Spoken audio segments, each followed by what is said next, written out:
अबसार आलम साहब पाकिस्तान में, उनको प्रॉब्लम होती है ये बात करने में। वैसे भी अबसार आलम साहब नवाज शरीफ साहब के ख़ास आदमी हैं, नवाज शरीफ साहब इक़्तिदार में हैं तो वो सोचेंगे नाम लेते हुए, लेकिन बड़े साहब वो आसिम मुनीर साहब को ही कहते हैं कि मेरे पास, उन्होंने कहा जी मेरे पास मुसद्दका खबर है, पक्की खबर दे रहे हैं कि हाई कोर्ट के जजों को मोहसिन नकवी कंट्रोल करता है आसिम मुनीर के कहने के ऊपर और गुमराह करता है, उन्हें यह बताता है कि कॉन्स्टिट्यूशन अपार्टमेंट्स के खिलाफ कार्रवाई करनी है। बड़े साहब चाहते हैं। हम कितने अरसे से कह रहे हैं कि अदालतों को मिलिट्री एस्टेब्लिशमेंट कंट्रोल कर रही है, कोई मानता नहीं था। यही अबसार आलम वगैरह भी नहीं मानते थे। आज वो अपने मुंह से कह रहे हैं। क्यों कह रहे हैं? फ्लैट अपना आ गया ना, सिर्फ इस वजह से।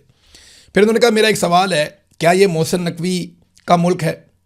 क्या ये मुल्क इसलिए बना था कि यहाँ लोग मेहनत करें, हलाल की कमाई करें, टैक्स दें, बजाय अपना पैसा मोहसिन नकवी और उसके ख़ानदान की तरह मुल्क से नाजायज़ तरीके से बाहर ले जाएं, इस मुल्क में इन्वेस्ट करें अपने बुढ़ापे के लिए और इस पर मोहसिन नकवी कब्जा कर ले? सवाल उन्होंने पूछे हैं मोहसिन नकवी से। फिर फील्ड मार्शल के ख़ास आदमी मोहसिन नकवी पे एक और बड़ा घिनौना इल्ज़ाम लगाया। उन्होंने कहा मोहसिन नकवी ने अपना काला धन एमनेस्टी के ज़रिए सफ़ेद किया। मोहसिन नकवी की बीवी का अपार्टमेंट दुबई लीक में ज़ाहिर हुआ। मोहसिन नकवी ने कुछ दिन पहले कहा कि $100 अरब बाहर गया है। आप तो खुद पैसा बाहर लेकर गए हैं, आप दूसरों का पैसा कैसे लाएंगे? यही मोहसिन नकवी मनी लॉन्ड्रिंग भी कर रहा है। उसकी बीवी ने गैर कानूनी जायदाद भी बनाई है। और ये सारी चीज़ें कौन बता रहा है? अबसार आलम, नवाज शरीफ का ख़ास आदमी, आसिम मुनीर के ख़ास आदमी के बारे में बता रहा है।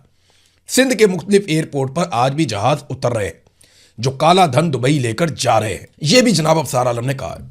तो नाज़रीन, इसमें घबराने वाली या ज़्यादा खुश होने वाली या परेशान होने वाली कोई बात नहीं है।